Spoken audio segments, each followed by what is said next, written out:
ভাইরা ও মায়েরা, যাবতীয় প্রশংসা আল্লাহর জন্য। শান্তির ধারা বর্ষিত হোক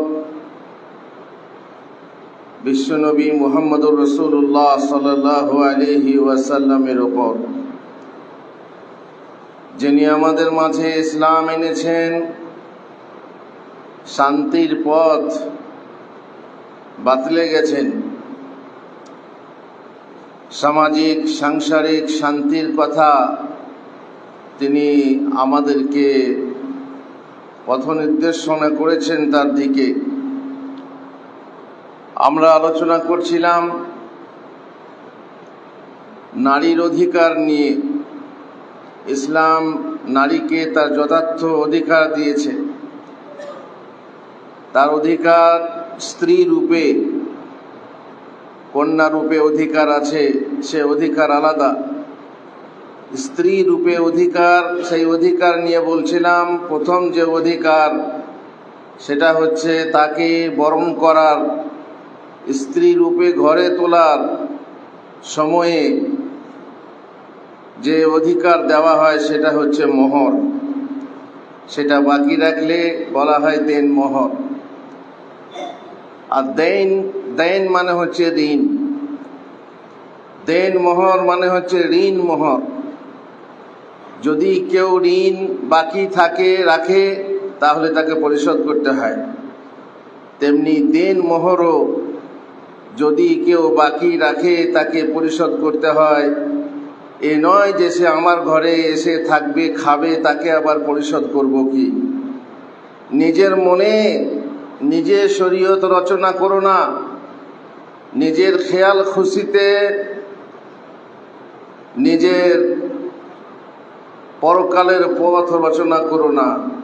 যেভাবে রচনা করা হয়েছে, যেভাবে বলা হয়েছে, সেইভাবে সেই পথে তোমাকে চলতে হবে। মোহর প্রদান অপরিহার্য কর্তব্য। সাধ্যানুযায়ী তা দিতেই হবে। যার যেমন সাধ্য সে তেমন দেবে। দিতে হবে নিজের মালিকানা বা উপার্জিত কোনো জিনিস। মেয়ের বাবার কাছ থেকে চাপ দিয়ে নিয়ে তারই কিছু অংশ মোহর রূপে দিয়ে তাকে বউ করে আনা, আরে পুরুষ, বড় লজ্জার কথা। কাপুরুষ, তোমার জন্য বড় লজ্জার কথা। মাছের তেলে মাছ ভাজবে, শ্বশুরের কাছ থেকে নিয়ে তার মেয়েকে কিছু অংশ দেবে, আর তুমি গর্ব করবে আমি মোহর দিয়েছি। তুমিই তো মোহর নিয়ে এলে, লজ্জা করো। বেটা ছেলে হয়ে বিটে ছেলের মতো তুমি তো মোহর নিয়ে এলে, আর তুমি আবার উল্টে বউ নিয়ে এলে। এটা বড় লজ্জার কথা। মহান আল্লাহর বিধানের বিরোধিতা। আর মহানবী সাল্লাল্লাহু আলাইহি সাল্লাম বলেছেন, ইন্না আহাক্কাশ শুরুতি আন তুফু বিহি মাস্তাহলালতুম বিহিল ফুরুজ। যে সকল শর্ত তোমাদের জন্য পালন করা জরুরি বিবাহের ক্ষেত্রে, তার মধ্যে সবচাইতে অধিক গুরুত্বপূর্ণ শর্ত হলো তাই যার দ্বারা তোমরা পরস্পরের গোপনাঙ্গ হালাল করে থাকো। শোনো পুরুষ, সব থেকে প্রাধান্যযোগ্য শর্ত বিবাহের সময় মহিলা যে শর্ত রাখে, সেই শর্ত সমূহের মধ্যে মোহরানা আদায় করা, যার মাধ্যমে তুমি একজন মহিলার ইজ্জত সম্মানকে হালাল করে থাকো, সেটা পালন করা, পূর্ণ করা বেশি জরুরি। বিবাহের সকল বৈধ শর্তাবলী পূরণ করা আবশ্যক। মোহর বা দেন মোহর ওই শ্রেণীর একটি শর্ত, যা প্রদান করা, পূরণ করা বা আদায় করা জরুরি। কিছুর বিনিময়ে মোহর দেওয়া খুব পুরনো রীতি ছিল, রেওয়াজ ছিল। কোরআন মাজিদ যারা জানেন, পড়েন, তারা জানেন একটা কাহিনী, মুসা নবী আলাইহিস সালামের বিয়ের কথা। যখন তিনি ফিরাউনের ভয়ে পালিয়ে গিয়েছিলেন, গিয়ে এক জায়গায় একজন নেক লোকের মেয়েদের সাথে দেখা হয়। আর সে নেক লোক বলা হয়, অনেকে শোয়েব নবী বলেছেন, কিন্তু সঠিকভাবে প্রমাণিত নয়। তিনি একজন নেক লোক ছিলেন এবং তার দুটি কন্যা ছিল। তারা ছাগল চড়াতে যেত আর বাবা বৃদ্ধ ছিল। তারপর মুসা নবী দেখলেন যে তারা পেছনে আছে, তাদের ছাগল নিয়ে পানি পান করাচ্ছে রাখালরা। মুসা নবী দেখে তিনি পানি পান করালেন তাদের ছাগলদেরকে। তারপর তারা চলে গেলে তারা বাবাকে গিয়ে বলল, এরকম একটা পুরুষ দেখলাম যে পুরুষ আমাদের ছাগলকে আগে পানি পান করিয়ে দিয়েছে। ইন্না খায়রা মান ইস্তাআজারতাল কাউইয়ুল আমিন। আব্বা, আপনি যদি তাকে ঘরের রাখাল রেখে নেন, ঘরে কোনো কাজ দিয়ে রেখে নেন, তাহলে আমাদের মনে হয় সেই হবে উত্তম। কাউই মানে শক্তিশালী, দেখলাম আমরা পানি তোলার সময় কত শক্তি। আর আমিন হচ্ছে আমানতদার। আমানতদার কিভাবে বুঝলাম? আমাদের পথে দেখাতে তাকানোতে বুঝলাম লোকটি আমানতদার আছে। আপনি তাকে নিজের বাড়ির লেবার রূপে, চাকর রূপে, রাখাল রূপে যদি রাখেন খুব ভালো হবে। দেখা সাক্ষাৎ হলো, তারা মেয়েরা সেই মুসাকে ডেকে নিয়ে এলো। তারপর বাড়িতে আব্বার সাথে কথা হলো। আব্বা দেখলেন সত্যিই ভালো লোক, চিনতে পারলেন। তারপরে তিনি বিবাহের প্রস্তাব দিলেন। তিনি দুটি মেয়ের মধ্যে যেটিকে পছন্দ তার সঙ্গে বিয়ের প্রস্তাব দিলেন। তিনি বললেন, ইন্নী উরিদু আন উনকিহাকা ইহদা ইবনাতাইয়া হাতাইনি আলা আন তাজুরানি সামানিয়া হিজাজ। আমি আমার এই দুই কন্যার মধ্যে একজনকে তোমার সঙ্গে বিবাহ দিতে চাই, তবে শর্ত আছে। সে শর্ত হচ্ছে তুমি 8 বছর আমার মজুরি খাটবে। এটা কি জি? এটা হচ্ছে মোহর। কত মোহর?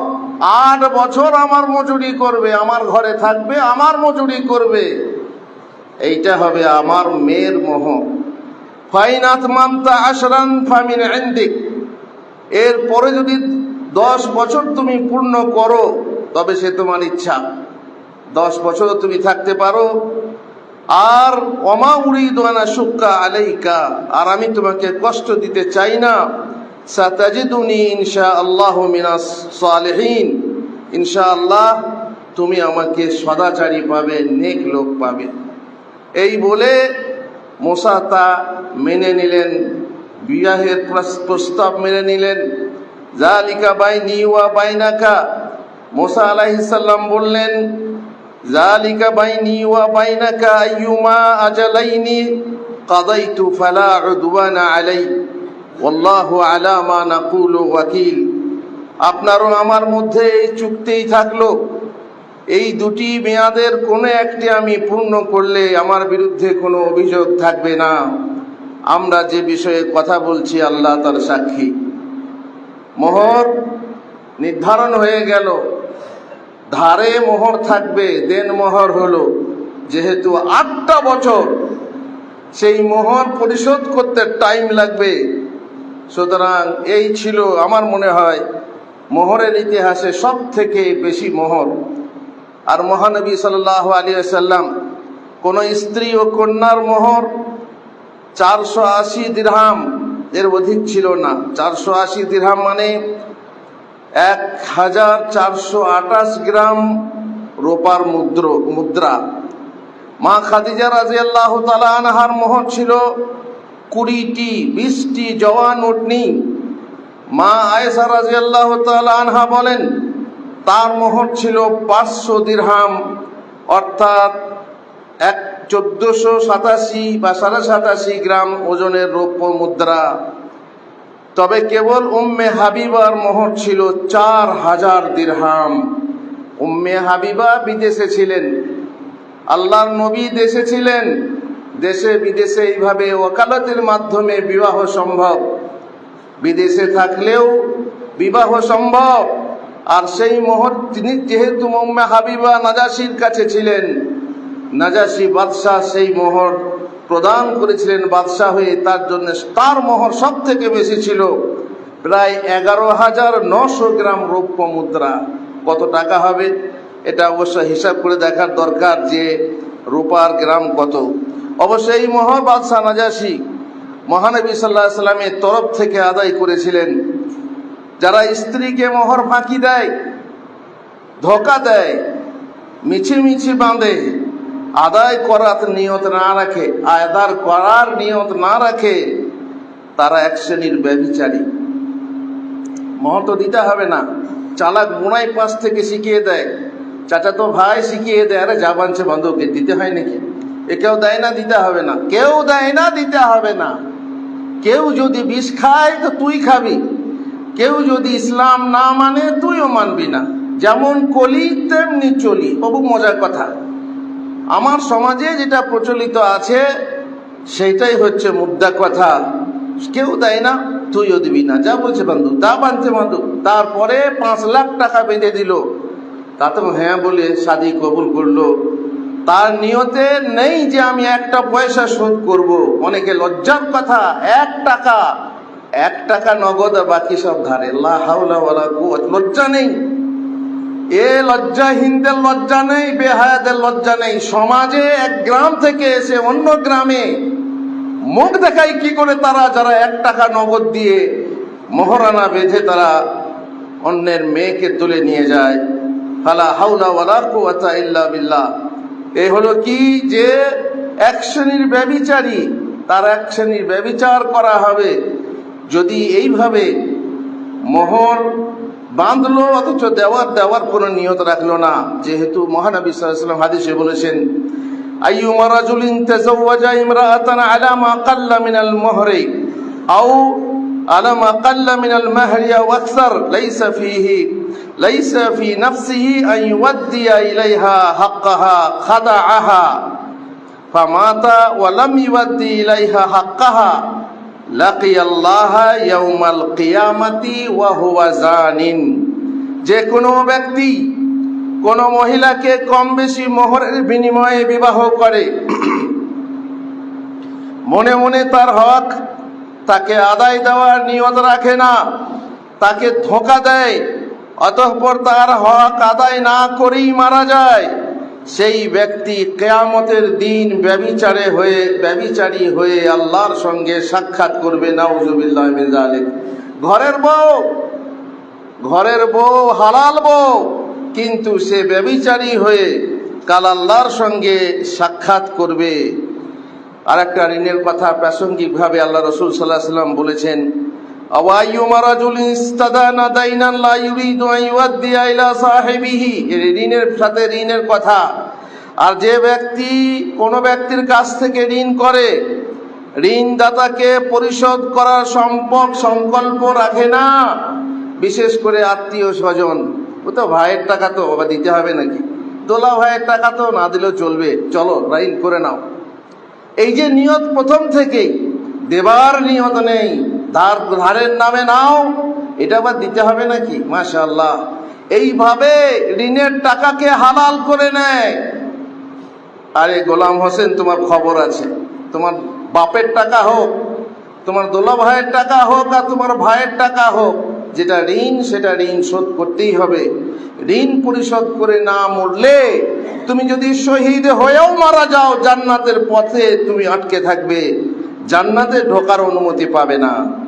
আর সে ঋণ নিল, তার মাল ধোকা দিয়ে গ্রহণ করলো, অতঃপর তার ঋণ ফেরত না দিয়েই মারা গেল, সে চোর হয়ে আল্লাহর সঙ্গে সাক্ষাৎ করবে। চোর হয়ে, এইভাবে গোপনে চুরি না, এটা হচ্ছে প্রকাশ্যে চুরি, ধোকা দিয়ে চুরি। ঋণ বলে নিয়ে সেটাকে হরপ করে দিল। ঠিক মহিলার মোহরতাই, তাকে দেবো মোহর আনা দিতে হয় এই নামে নিয়ে দিয়ে বেঁধে তারপর আর দেয় না। সুতরাং সে একজন মহিলার সঙ্গে যে সংসর্গ করছে, সেই সংসর্গের কারণে এটা ব্যভিচার রূপে পরিণত হবে। কিয়ামতের দিনে আল্লাহর সঙ্গে ব্যভিচারী হয়ে সে আল্লাহর সঙ্গে সাক্ষাৎ করবে। নাউযুবিল্লাহি মিন যালিক। আল্লাহ তাআলা আমাদেরকে রক্ষা করুন। আল্লাহ তাআলা আমাদেরকে পানাহ দেন এই সমস্ত সামাজিক ব্যাধি থেকে, যাতে করে আমরা বাঁচতে পারি। আর আল্লাহ তাআলার কাছে আমরা যখন সাক্ষাৎ করব, তখন যেন পবিত্র পরিচ্ছন্ন হয়ে আমরা সাক্ষাৎ করতে পারি। আর পবিত্র পরিচ্ছন্ন হতে না পারলে পুলসেরাতে পা দিলেও দিতে পারি, জাহান্নামে পুড়ে তারপরে উঠিয়ে হয়তোবা জান্নাতে যেতে পারি। কিন্তু আল্লাহ তাআলা পবিত্র না করে, এমনকি জান্নাতে প্রবেশের আগে প্রত্যেক মোমেনের সাথে মোমেনের মনোমালিন্য ইত্যাদি যা কিছু ছিল সমস্ত কিছু থেকে হিংসা বিদ্বেষ সব ছিনিয়ে নিয়ে তারপর আল্লাহ জান্নাতে দেবেন। জান্নাত এত সহজ জিনিস নয়।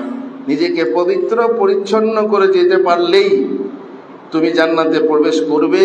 না হয় ধোকায় থেকো না, মূর্খের স্বর্গে বাস করো না, আল্লাহ মাফ করে দেবে, ওতেই হবে বাবা। অত আর কত মানা যায়, কত মানা যায় না যায় এখন বুঝবে না।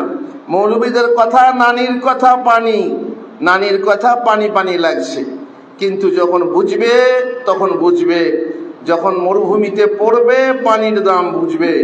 আল্লাহ তাআলা আমাদেরকে বুঝে তৌফিক দেন। আল্লাহুম্মা আমিন। বারাকাল্লাহু লি ওয়া লাকুম ফিল কোরআনিল আযীম ওয়া নাফা'নি ওয়া ইয়্যাকুম বিল আয়াতি ওয়া যিকরিল হাকীম। ইন্নাহু তাআলা জাওয়াদুন মালিকুম বাররুর রাউফুর রহিম।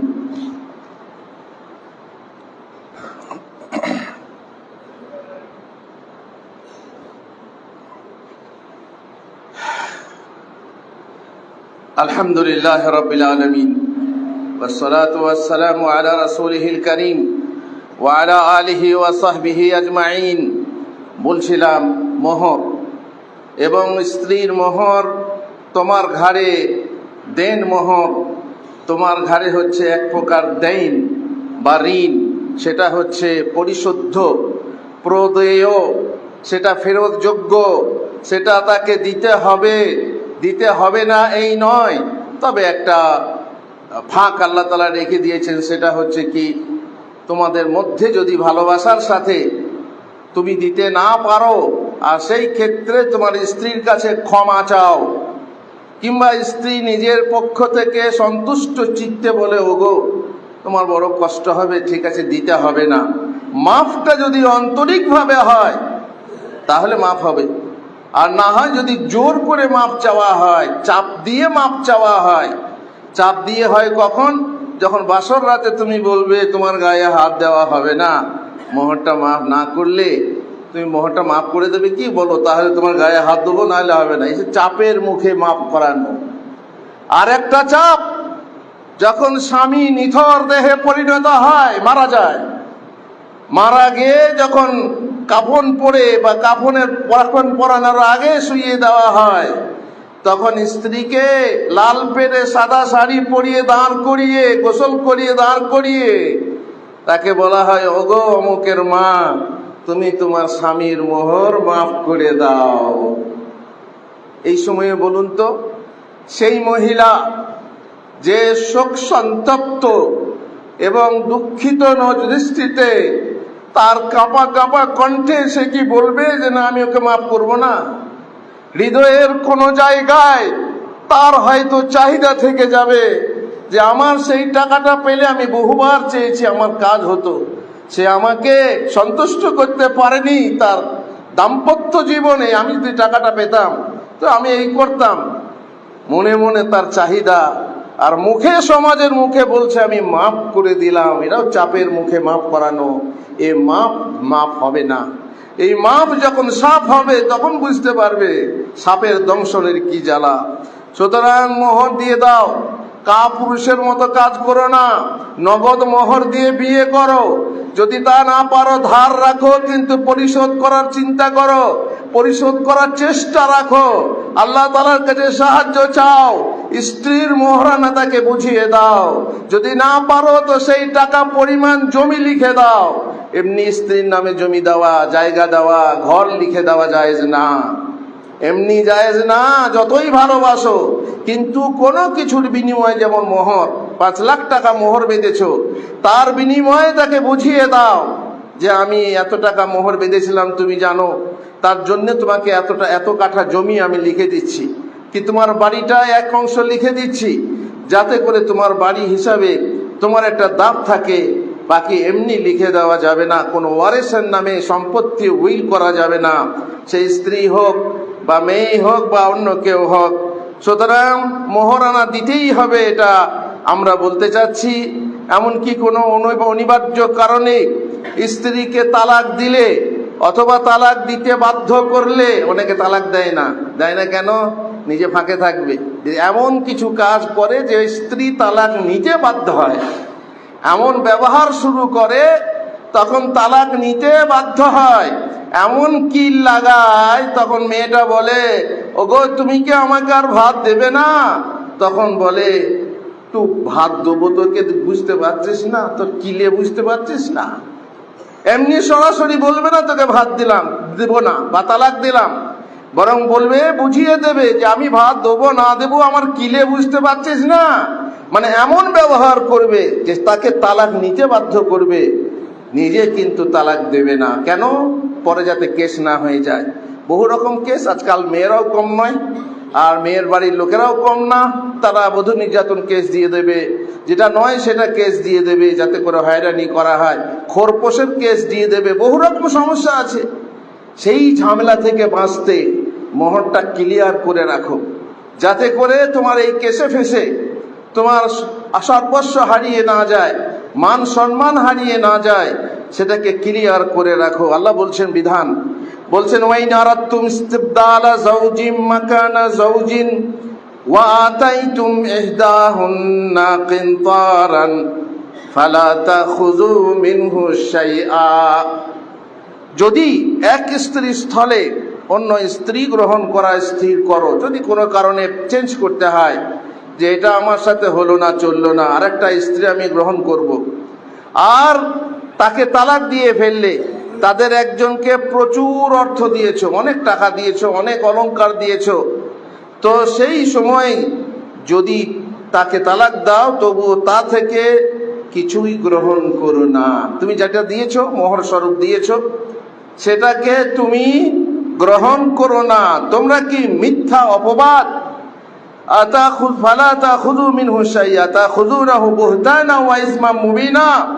তোমরা কি মিথ্যা অপবাদ এবং প্রকাশ্য পাপাচরণ দ্বারা গ্রহণ করবে? খবরদার, এখানে মিথ্যা অপবাদ থাকতে পারে, পাপাচরণ থাকতে পারে। তুমি তার সঙ্গে ঘর সংসার করেছো, আল্লাহ বলছেন তাহলে কি রূপে তোমরা তা গ্রহণ করবে? ওয়া কাইফা তাখুযুনাহু ওয়া কাদ আফদা বা'দুকুম ইলা বা'দ ওয়া আখাযনা মিনকুম মিসাকান গালিযা। কি রূপে তোমরা তা গ্রহণ করবে? যা দিয়েছো তা গ্রহণ করে নেবে কেন? আমার এটা ফেলে দাও, সেটা ফেলে দাও কেন?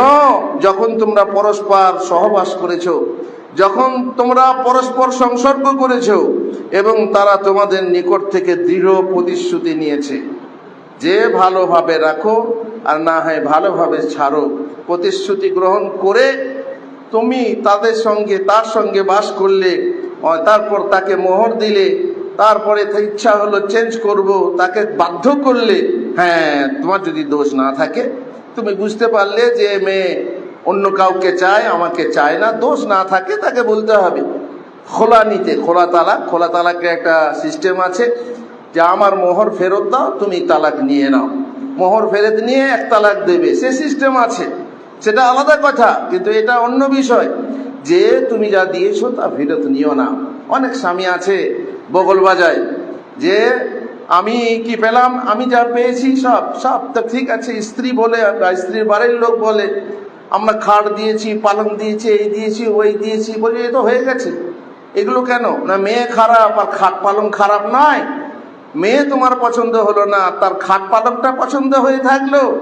এই যে লোভী শাশুড়ি, লোভী শ্বশুর আর লোভী তার ছেলে, এই যে এইভাবে কি ভাবে, আল্লাহ তাআলা বলছেন এই আল্লাযীনা আমানু লা তাকুলু আমওয়ালাকুম বিল বাতিল, বাতিল অন্যায় অভাবে, অন্যায় পদ্ধতিতে তোমরা একে অপরের মাল হরণ করো না। আল্লাহ তাআলা আমাদেরকে বলছেন যে মেয়েকে তুমি তালাক দিয়েছো, তাকে যদি মোহর দিয়ে থেকেছো তাহলে তা ফিরিয়ে নিও না, কারণ তোমরা বাস করেছো, সহাবস্থান করেছো, একে অপরে উপকৃত হয়েছো, অতএব তা নিও না। আল্লাহ তাআলা অন্য এক জায়গায় বলছেন ওয়াইন তাল্লাকতুমুহুন্না মিন ক্বাবলি আন তামাসসুহুন্না ওয়া কাদ ফারাজতুম লাহুন্না ফারিযা ফানিসফু মা ফারাজতুম। যদি স্পর্শ করার পূর্বে স্ত্রীকে তালাক দাও অথচ মোহর পূর্বেই ধার্য করে থাকো, তাহলে নির্দিষ্ট মোহরের অর্ধেক আদায় করতে হবে। স্পর্শ হয়নি তবু, স্পর্শ করনি তবুও অর্ধেক দিতে হবে। কিন্তু যদি স্ত্রী অথবা যার হাতে বিবাহ বন্ধন সে যদি মাফ করে দেয় তাহলে স্বতন্ত্র কথা। অবশ্য তোমাদের মাফ করে দেওয়াই আত্মসংযমের নিকটতর, তাকওয়ার নিকটতর। তোমরা নিজেদের মধ্যে সহানুভূতি ও মর্যাদার কথা বিস্মিত হইও না, নিশ্চয়ই তোমরা যা করো আল্লাহ তা সম্যক দ্রষ্টা। মহানবী সাল্লাল্লাহু আলাইহি ওয়াসাল্লাম বলেন, আল্লাহর নিকট সবচাইতে বড় পাপিষ্ঠ সেই ব্যক্তি যে কোনো মহিলাকে বিবাহ করে অতঃপর তার নিকট থেকে মজা লুটে নিয়ে তাকে তালাক দেয় এবং তার মোহরও আত্মসাৎ করে। দ্বিতীয় হলো সেই ব্যক্তি যে কোনো লোককে মজুর খাটায় অতঃপর তার মজুরি আত্মসাৎ করে। এবং তৃতীয় হলো সেই ব্যক্তি যে খামখা পশু হত্যা করে।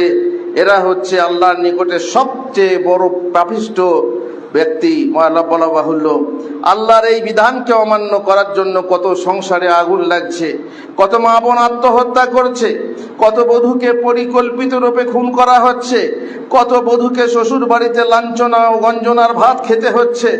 দেওয়ার জায়গায় নেওয়ার প্রবণতা মানুষকে অর্থ লোলুপ ও খুনি করে তুলছে। এর হিসাব কি দিতে হবে না ওই লুটেরা ও খুনেরাদেরকে? দেওয়ার জায়গায় নেওয়ার এই যে প্রথা, তার কবল থেকে বাঁচার জন্য কত মাতা পিতা কন্যা সন্তান হত্যা করছে। আগে জাহিলি যুগে জন্মের পর হত্যা করত, জানার উপায় ছিল না বলে, কিন্তু বর্তমানে জানার উপায় বেরিয়েছে, জানার পরে নামিয়ে দিচ্ছে, ভ্রূণ হত্যা করছে। কত শত কন্যা ভ্রূণ মায়ের গর্ভের নষ্ট হয়ে যাচ্ছে। লঙ্ঘিত হচ্ছে নারী অধিকার, মানবতা অধিকার। নারীদের এই অধিকার কেবল পুরুষরা নয়, নারীরা নিজেও লঙ্ঘন করে চলেছে সমানে। নারী শাশুড়ি হয়ে পণ ও যৌতুকের দায়ে বউকে জ্বালাতন করে, তার অধিকার নষ্ট করছে। আর মা হয়ে নিজের পেটে কন্যা ভ্রূণ নষ্ট করছে। যা হয়ে বধূ নির্যাতনে সমানে অংশগ্রহণ করছে। অন্য একই বধূ একই মহিলা হয়ে আর ননদিনী সে আবার তবলার তালে খঞ্জনি বাজাচ্ছে সংসারে। একজন নারী হয়ে নারীর দুঃখ কষ্ট বুঝতে পারে না। এরা কেমন নারী? যখন যেমন থাকে, কখনো সে অত্যাচারিণী, কখনো সে অত্যাচারিতা। মানুষও তাই, পুরুষও তাই। আল্লাহ আমাদেরকে হেদায়েত করুন। আল্লাহুম্মা আমিন। আল্লাহুম্মা সাল্লি আলা মুহাম্মদ ওয়া আলা আলি মুহাম্মদ কামা সাল্লাইতা আলা ইব্রাহিম ওয়া আলা